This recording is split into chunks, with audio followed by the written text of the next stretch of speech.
Hi, I'm Joe. I'm an alcoholic. All of us here at White Chip hope that you've been enjoying our audiobooks and AA speakers. You are welcome to join our Facebook group. Just click the link in the description and say hello. If you support the Alcoholic Anonymous cause, please hit the like and subscribe button. We upload new AA content every day, so if you want to see more, hit the notifications button. This way, you'll be the first to know when we've uploaded a new video. Without further ado, let's listen to the next AA speaker. This is one of a series of presentations made at Sober Village 9 at Club Ixtapa in Mexico, January 30th through February 6, 1993. When the tape ends on side 1, please turn the tape to side 2 to continue with the program. Thank you. Meeting of Alcoholics Anonymous. My name is Chris, and I am an alcoholic. Are there any other alcoholics present? Would you please join me in the serenity prayer? God, grant me the serenity to accept the things I cannot change, the courage to change things I can, and the wisdom to know the difference. Alcoholics Anonymous is a fellowship of men and women who share their experience, strength, and hope with each other, that they may solve their common problem and help others to recover from alcoholism. The only requirement for membership is a desire to stop drinking. There are no dues or fees for AA membership. We are self-supporting through our own contributions. AA is not allied with any sect, denomination, politics, organization, or institution.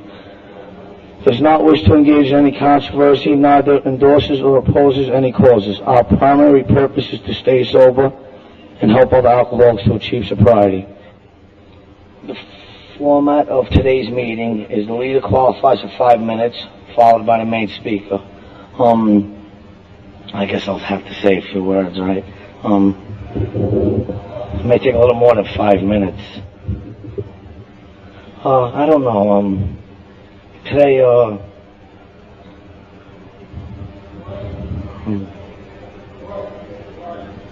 my name is Chris. I'm an alcoholic. I'm sorry. And today's a good day for me. I didn't have to drink or drug. A very good day. Probably one of the best days of my life. This is a great honor to be up here. It really is. I don't know, I came to this program about 3.5 years ago. I come from a dysfunctional family of a little gambling, a little drugs, a little just dysfunctionality. You know, when you come into the program, you learn about dysfunctionality. You say, my family, not my family. And then after a while, you realize, what dysfunctionality really is, I don't know, like I said, I came to this program, I'm sober a little, 42 or 43 months. When I really, I tried when I was really young to get sober, and I couldn't do it when I was about 15 or 16. A brother of mine was in a therapeutic community. They forced me to go. I went, after about 6 months, I took off, and boom, I went out of whack, started dealing coke again, started drinking heavy, hanging out with the big boys after hours. Thought I was a real Cruisine tough guy. Sometimes I think I still am. And it was great. I was getting free drugs, free liquor, free whatever I wanted. I was like 16 years old. I'd come home at 4 o'clock, 3 o'clock in the afternoon. I have a 3-piece suit on. I'd go into the barber and hasten to trim my mustache. I had no hair on my face. It was funny. It was real funny. When I was about 19, I was introduced to AA by this guy Tommy, from my home group, Tommy the Roof. If it wasn't for him, I wouldn't know about AA. And he took me to my first meeting, and I said, what the hell am I doing? Look at all these old people and stuff like that. I said, and there was a sign, they said, sobriety can be fun. I said, these people are crazy. How could you have fun without getting drunk, And today I could have a ball without getting drunk, After that, I stopped. I didn't go to any more meetings. I started dating this girl that I dated when I was about 12. When I was about 19, we started going out with each other, and we moved in together. And I was drinking real heavy, getting high on drugs. And she didn't care that I got high on drugs as long as I didn't drink, because I would get violent when I would drink, and I would hit her and wreck the house, and havoc I would cause, jails, and a whole bunch of craziness. Bust up the house. They would have to hold me down so I wouldn't go out. I put my parents through hell, my family through hell. she left me after about 3 years.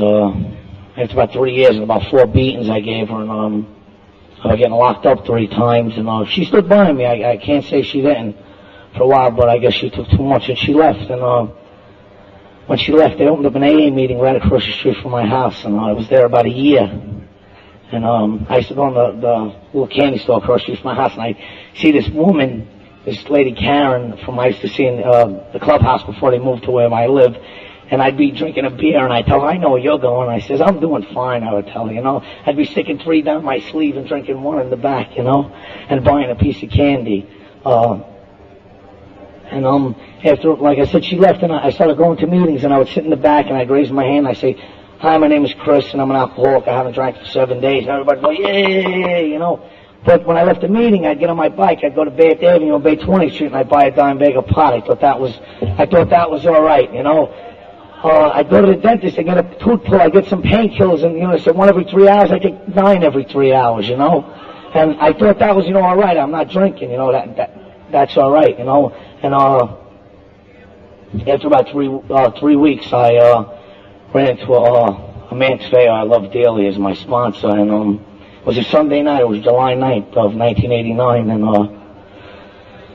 he says, you got a sponsor? I said, it was a feelings meeting. It was a 7 o'clock feelings meeting, and I was out of it. I was hysterical, crying. I said, this girl left me. I don't know what to do. I can't drink no more. I can't do this no more. I got no job. I had to give up the apartment. I'm back with my parents. My life is in shambles.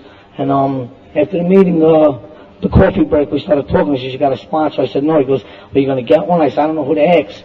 One thing led to another. I asked him, and that night we took a ride over to this pizza shop near my house, Simone Gardens, and we went in and we were having some pizza, and he said, I can't help you if you're going to continue to smoke any pot.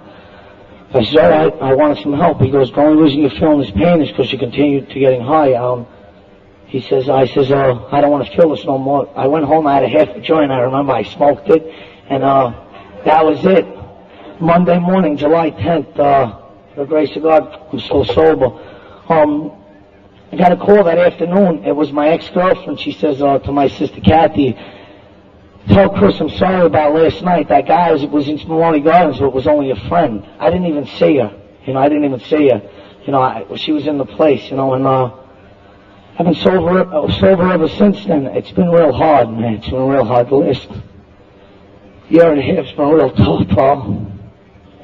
I've been out of work. I've been on compensation. I hurt my leg, and I don't know, just life is getting to me, it's real hard, whether you're an alcoholic or whether you're not, life is difficult, it really is, It's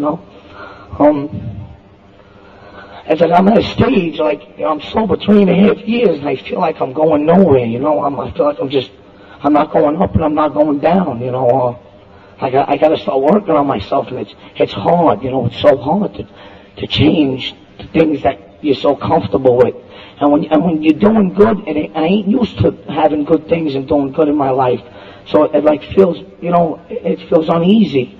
You think that a new job or a girl or walking around with $500 in your pocket or doing this or doing that is going to make you feel good and feel better. It's not the way it is.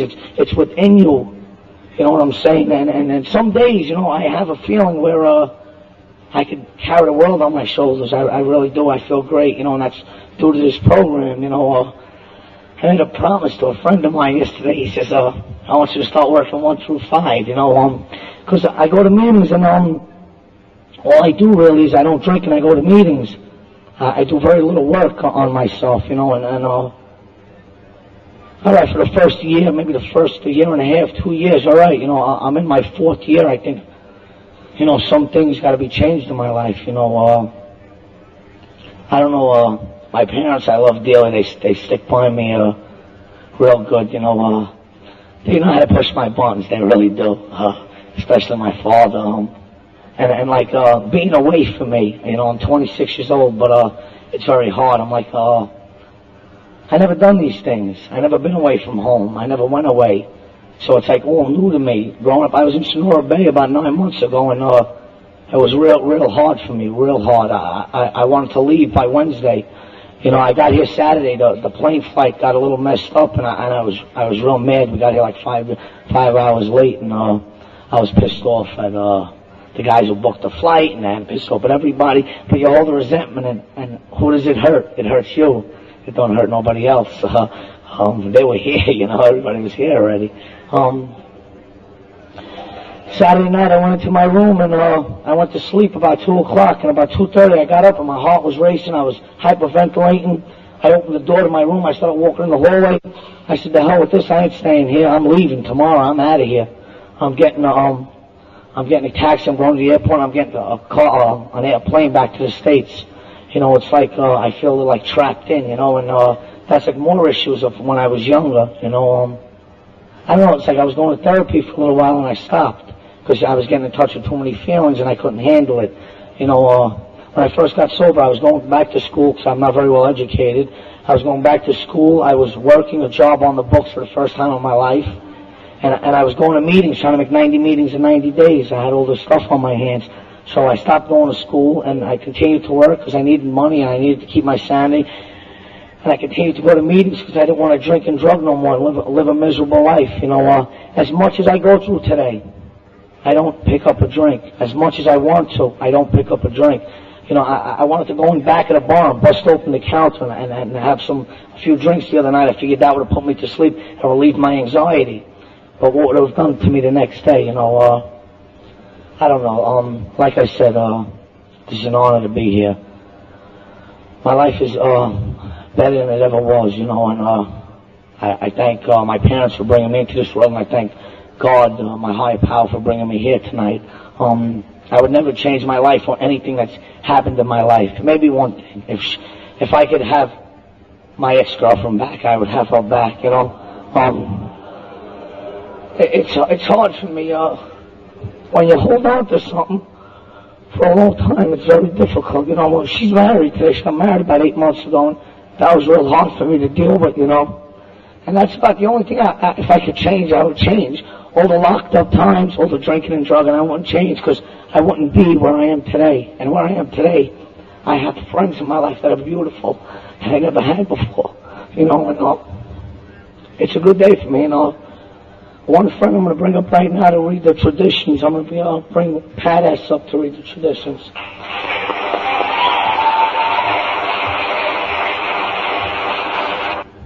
The next person that's going to come up, I met him about 9 months ago. We were in Sonora Bay. I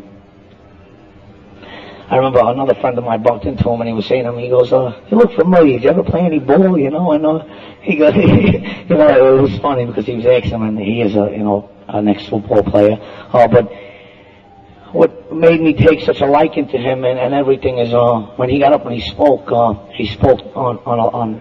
some family issues that really touched me, about his mom and about his dad and about his brothers and his sisters, and it really touched my heart and got it deep inside me, and he just hit a good nerve, And when I got home, I was showing my brother a bunch of pictures. My brother's 32 years old and he's a heroin addict. I was showing my brother a bunch of pictures. I try to tell my brother, look at these people that are doing good, and maybe he would, listen, but he don't, That's, I guess, life. And I went home and I was like, I was with Tom Sense, He spoke, he sounded great and everything. I was telling my friend Pat and everybody else, and I guess there's no other words to bring up this guy. Welcome, Thomas Henderson.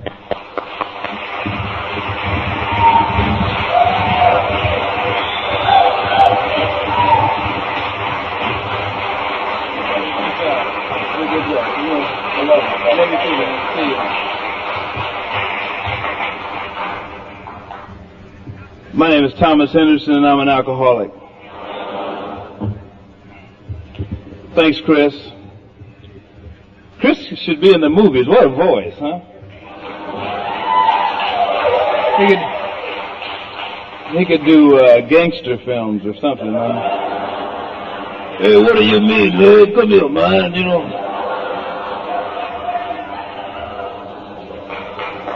I'm glad to be here. I'm actually glad to be anywhere, and I'm wearing white tonight because I'm pure.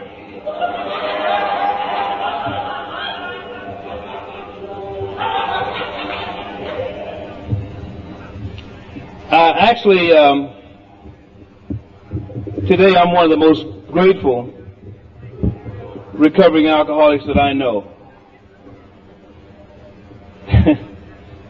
You see, in 1983, I walked into the rooms of Alcoholics Anonymous in trouble,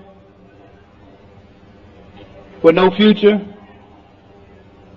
with no friends, with no career, no money, nowhere to stay. So when I got to Alcoholics Anonymous, I had nowhere else to go.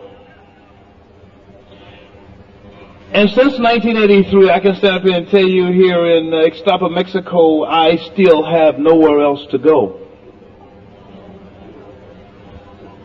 I found my tribe.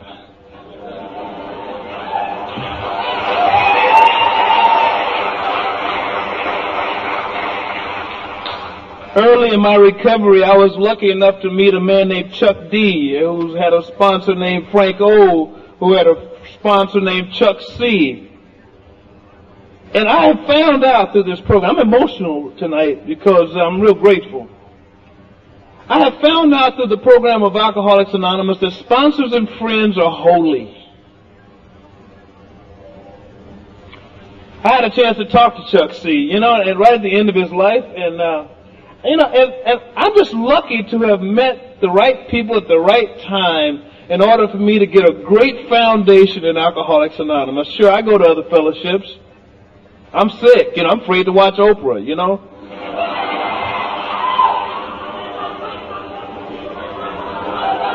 Hell, they might have something new, Shit, I say, hell, I got that too,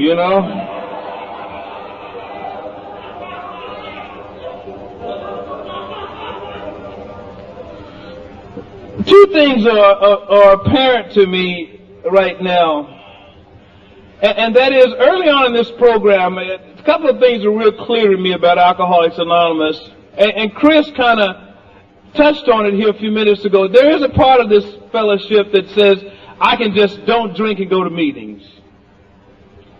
And then the other part of this fellowship is that when I came to Alcoholics Anonymous, one of the attraction was, as people said, and in the big book it said, if you want what we have and are willing to go to any length to get it, here are the steps you take to get it. Well, I've taken those steps.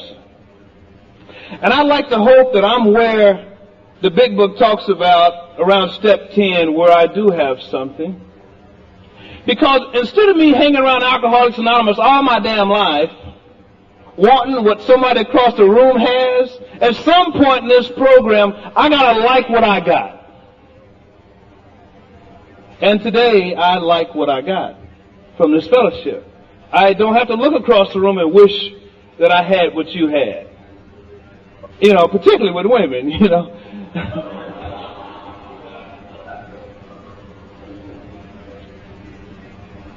So I like what I got from Alcoholics Anonymous, and I like to nurture that, and I like to be green and growing rather than ripe and rotten, and I like to pass on stuff that I think is useful to other human beings. I've been through a lot of therapy and a lot of treatment and counseling, and I even did some time in the penitentiary.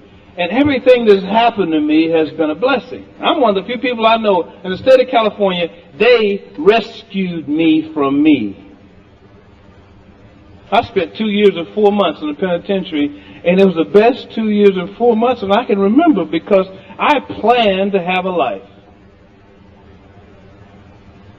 I'm supposed to tell you tonight what it was like and what happened and what it's like now. Well, what it was like is I was born and raised in a dysfunctional home, which most of us, say that when we come here. But I always like to tell people, let me describe my family to you.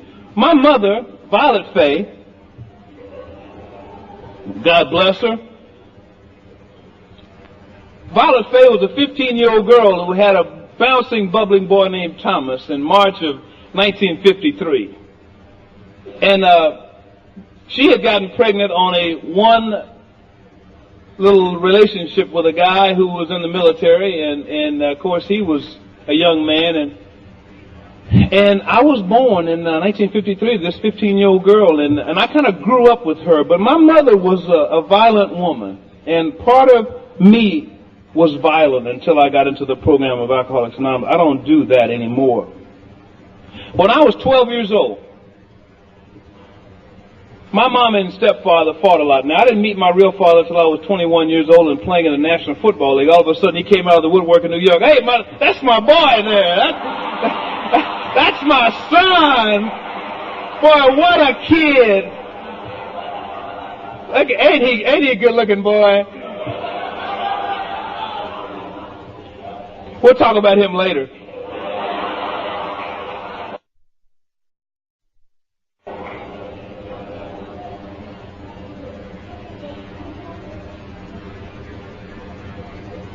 My mother and father fought on weekends. You know, they would go to the grocery store, and one of the stores they stopped by on every Friday night was a liquor store, and they would come out with a brown paper sack, you know, with the bag kind of twisted tight, you know, and that was their bottle. And that bottle caused a lot of problems in my household. So I was the oldest child of 5, and I was the only one in the house named Henderson. The rest of them was named Rivers, you know. And so right off, as a young child, I intuitively knew there was something wrong with this house because my little brothers and sisters knew who their father was and I did not, see. So I felt a little less than early on, you know, where's my daddy, Mama? Well, he's in New York. Well, what does he look like? Go look in the mirror. Well, why don't he come down here? I don't know. So it was an unanswered question for many years, but they fought. I mean, my mother, you know, I used to hear when Caucasian people fight, it was a verbal thing. When black people fight, it's like black eyes and noses busted and shootings. And so when I was 12 years old one night, I had witnessed a lot of these fights and been part of some of them. I walked out on the porch one night, and my mother was standing there with her eyes both black and bloodied. My stepfather staggering in the yard drunk. And she had his rifle that she had just bought him for Christmas, cocked, loaded, and aimed at him. And she said to him, and I thought was pretty good information, she said, don't you come near this house and you better leave here now or I'm going to shoot you. Well, being the good alcoholic, brave alcoholic that he was, he took another step and she shot him. And I got to tell you, as a 12-year-old kid standing against the paneling of that front porch there, when I saw the flame jump out of the rifle, the sound of that, my father making a sound, and the smell of the gun smoke, one thing happened to me at 12 years old. She scared me to death. And I never understood their relationship because he went to the hospital. I was 12 years old. I don't remember if y'all remember this back in the old days. They wouldn't let you on emergency floors or up into the hospital unless you were 12. Now, I remember being 12 because I was the only child who could go up and see my stepfather. And he had tubes running down his nose, had tubes running in his body, a couple of places, and he survived this gunshot. But one thing I learned from that experience, you always learn something. There's always a silver lining in something. I learned that if a woman ever shoots me, I'm moving. Because he moved back into the house with her, and they were together another 15 years. Well, see, that's a dysfunctional house. In the big book of Alcoholics Anonymous on page 18, it talks about the employer, the wives, but one statement in there, it talks about the warped lives of blameless children who are raised in alcoholic and dysfunctional homes. See, I was one of those children, and I think I have the right to deal with those issues. And I've done that in my recovery.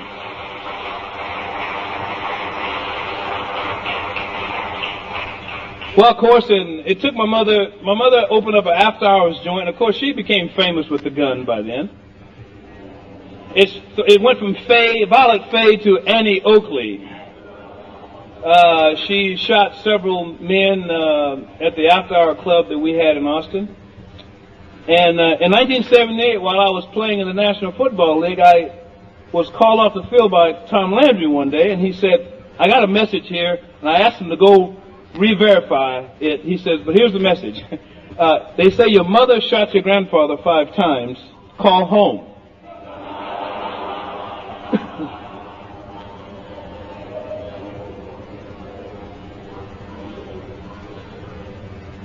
So if anybody in this room don't understand that a 12-year-old boy comprehended one thing, my first feeling that I understood and comprehended was fear. Pure, blatant fear. Shame-based. Didn't know who my father was.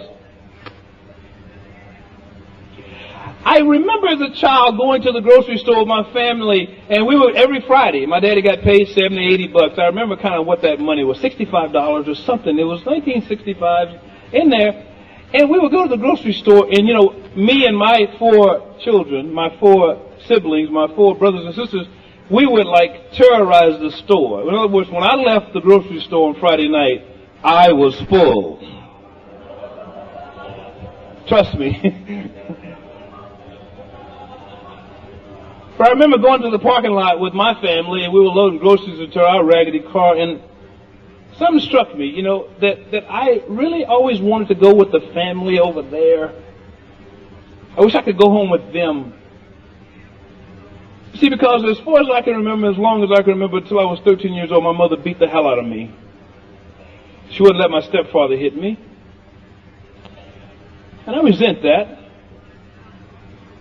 She made a statement about a year ago in front of mixed company. She said, you know, I beat him the most and he turned out the best. I resented that. She thought it was a compliment. I finally got out of this house at 16 years old. I decided to leave and move to Oklahoma to live with my grandmother, who was a Bible-thumping woman. I got out of Austin. And I moved to Oklahoma and went to high school, went back to high school actually. My drinking and drugging career, you know, I think if you're raised by alcoholics, they give you alcohol early on. So, you know, when somebody said, when was your first drink? Well, it was probably in a bottle. I don't remember, you know, sucking on a bottle and go, hey, this is a good bud. But I'm just saying, I think if you're raised by alcoholics, they give you alcohol. So we don't know when we had our first drink. I kind of resented alcohol. I actually swore it off for many, many, many years. I said I would never drink and be like them. I'm never going to drink like them. I hated the smell of it. I hated the way it came out of their skin. I just didn't like the stuff. So I was a young man who liked to do fun felonies. I liked to steal and sell and steal and sell. And I was a street boy. My mother and father had nothing. They worked hard. They were hard-working people. So I finally got out of high school in 1971 and went to college in Oklahoma at a little small school, 900 students. And, nobody had recruited me as the greatest football player in the world.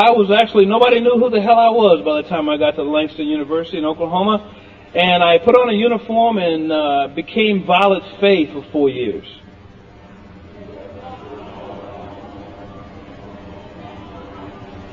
We lost, my senior year at Langston University, we lost all but one football game, and the University of Oklahoma won the national championship, and I was the first player drafted out of Oklahoma in the first round by the Dallas Cowboys. Through college, I smoked marijuana, took acid, mescaline, just whatever you had. You know, it just didn't matter what you had, except I didn't drink. I'd buy you a drink. I'd go in on a bottle of wine, but I didn't drink. I don't like alcohol. It was way later on that I loved that green bottle with the little red rose on it. Are there any Tangerine tonic drinkers here? Oh.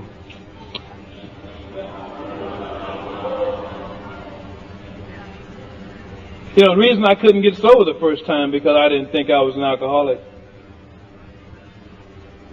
I got to tell this story intermittently. I was the first NFL player to go public with my cocaine addiction in 1981. Of course, I called the commissioner. So I'm a grandiose guy. I could have called Tom Landry. I could have called the press or mom and dad, but I called the NFL commissioner's office, and the secretary, I remember that day, she said, the commissioner's busy in meetings all day. I said, well, give him this message for me. Tell him this is Thomas Hollywood Henderson, and I'm smoking cocaine, and I really need to speak with him.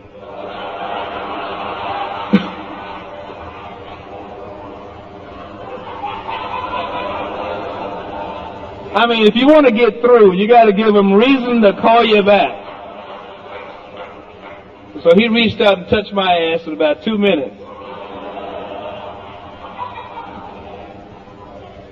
And I went into a drug treatment program, and I'm skipping around here, but I wanted to put this in. I went into treatment in 1981. Now, you know, I've been sober since 83, so I went in 81, went into a psychiatric hospital, and of course, that's why I like step 2 in this program, because I was one insane man when I got here. I was angry. I was lonely. I was a mess when I got into this program. So I got there, and the funny thing about the alcoholic or anybody who comes into these rooms initially or whatever, we seem to have a hidden agenda, because most of the time I think we can pinpoint what the problem is. I had pinpointed my problem was cocaine. So I didn't listen to anything about alcohol, or anything about marijuana, or anything about pills during my 60-day, $53,000 treatment experience. They celebrated when I left. They clapped me out, put a circle around me, loved me, empowered me, energized me. And I got in my Mercedes-Benz, and a friend of mine picked me up, and we were headed back to Dallas. I was going to drive because it was beautiful to be getting out of treatment. They gave me a beautiful medallion. It was beautiful, and we were riding on the highway doing about 70 miles an hour, 1981, about March, close to my birthday, and my friend had bought me a bag of marijuana, and I rolled me a big fat joint of marijuana. As we were cruising down the highway, I rolled a joint, pushed in the lighter, fired it up, and said to my buddy doing about 7, I said, yeah, I think this program's going to work.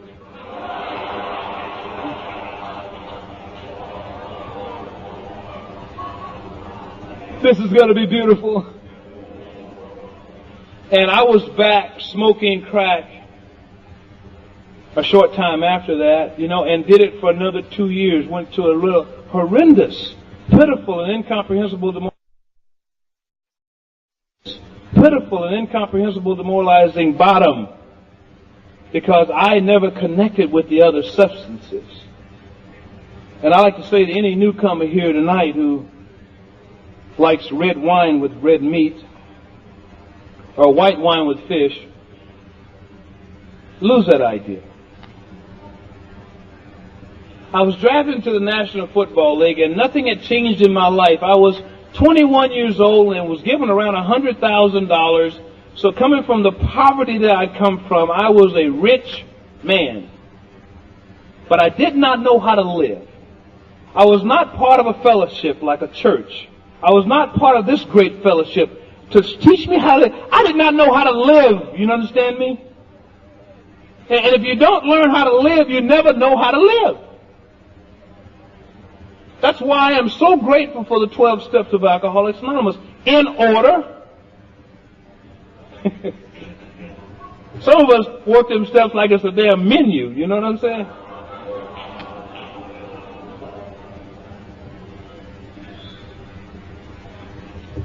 You see, before I got to these rooms, I did not know how to live. I never had a life. Sure, I had a career. Sure, I played in 3 Super Bowls. Sure, I made a lot of money on television, but I was not happy. I didn't have a relationship with God. I was not a spiritual man. I had nothing. I had money, property, and prestige, but that is no good if you don't have nothing inside. Alcoholics Anonymous gave me something inside. It filled me up with trust and hope and confidence, love. It taught me how to love me, because before I could love me, I couldn't love you. Tom Landry drafted me in the first round, and of course he thought I was a mistake. You know, I was from a small college. We played. Tom Landry had this computerized system, okay. And in my school, we played a 5-2 sick'em. So it was a little bit of adjustment for me to read computerized defenses rather than just go out and kick ass. You know what I'm saying?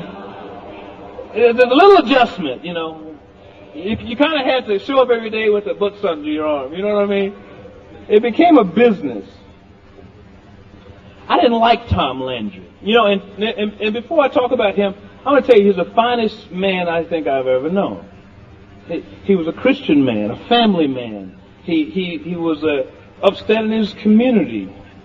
And those of you who were at Sonora Bay last year know he wrote me a letter of amends that blew me out of the water. I hate it when people work this program who ain't in it, don't you? How dare them work this program before I get my shot.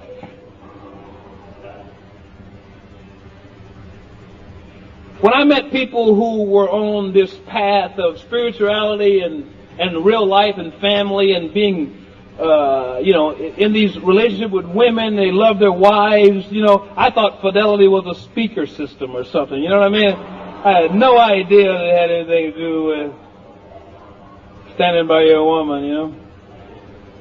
You know, when I was drafted to the National Football League, I did what all athletes do. And I think this is what every athlete does who ain't never had nothing.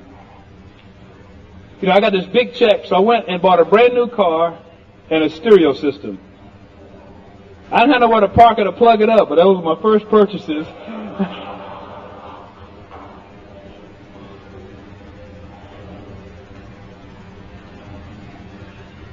By the time I reached the National Football League, my drinking and drugging were like, you know, no big deal. I mean, I had probably been, you know, somebody got me to drink once or twice in college. I got drunk once or twice in college. I took a lot of acid and took a lot of speed, but that didn't count. I mean, those kind of things didn't count. I mean, I just didn't drink. In 1975, when I got drafted, we went to the Super Bowl and we played the Pittsburgh Steelers in 1975. I was a rookie. We were America's team. And it was 1976, and we were celebrating the bicentennial of America from 1776 to 1976. And some guy named Calder, a great artist, painted the jet. And we went to Miami to play the Pittsburgh Steelers. And I got to tell you, it was the first time in my life that I started feeling uncomfortable with the success. Feeling uncomfortable around these people. Because people like Roger Staubach and Tom Landry and Bob Brunig and some other people I knew were Christians. They were faithful to their wives. And I used to say to them, I mean seriously, I used to say to Roger Staubach, hey man, don't you get it? It's the women, the drugs, the club, fun. And I thought there was something wrong with them. See, and now I got to realize there was something wrong with me. See, when you're raised in a dysfunctional home by dysfunctional people, you become a dysfunctional child, a dysfunctional adolescent, and a dysfunctional adult. And until you change that, that's who you are. That's why Alcoholics Anonymous is such a wonderful thing for me. I like what I've got. I don't need to look around this room and want what you got. I remember being at a lecture about 2 months ago. A friend of mine, Jerry C., sober 37 years, came to speak at one of the little meetings for me down in Austin. And he came in, and it was a low-bottom meeting, and he told his story. Now, he's worth about $20 million, you know, and he's about 70 years old, and he's a great man. He works on the Council of Alcoholism in Texas. But anyway, when he got through, I thought it was because he told the guys, if you want what I got, you know, you got to be doing this. And so I looked at him. I said, well, Jerry, let me get this straight. If I want what you got, I said, when I'm 70 years old, I'll be short, white, and rich. Is that right?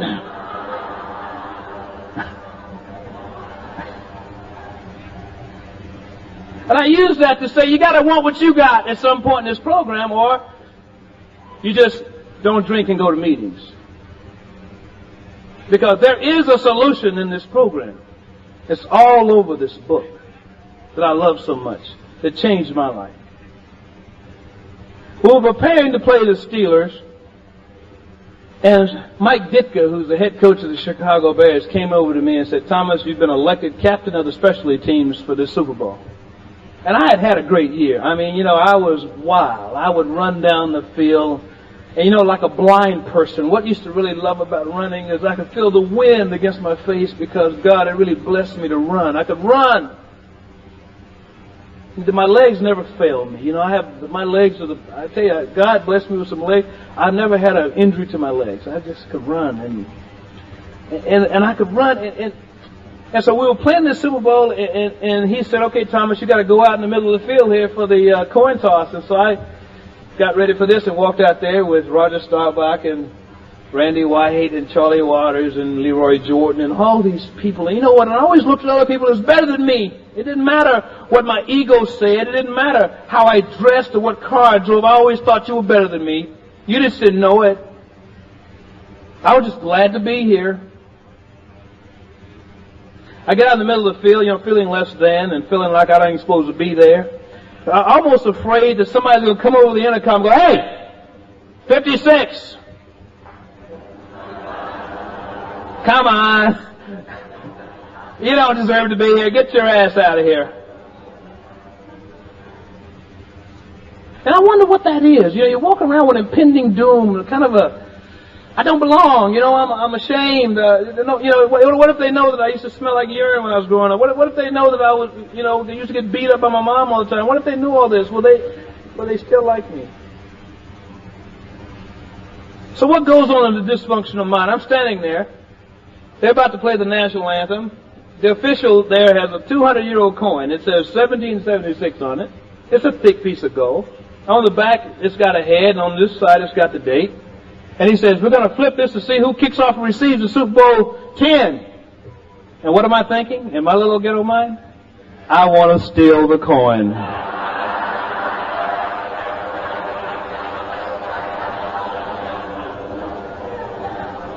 You just cannot stop dysfunctional thoughts coming to the dysfunctional mind. I watched the official the whole game.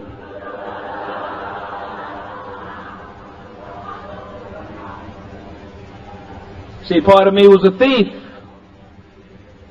Part of me was a liar. All of me didn't know how to live until I came into the rooms of Alcoholics Anonymous. 1976, I started to drink a little. I started drinking Tom Collins. And I tell you what I liked about Tom Collins. I liked the cherry and the orange and the umbrella more than any other part of the drink.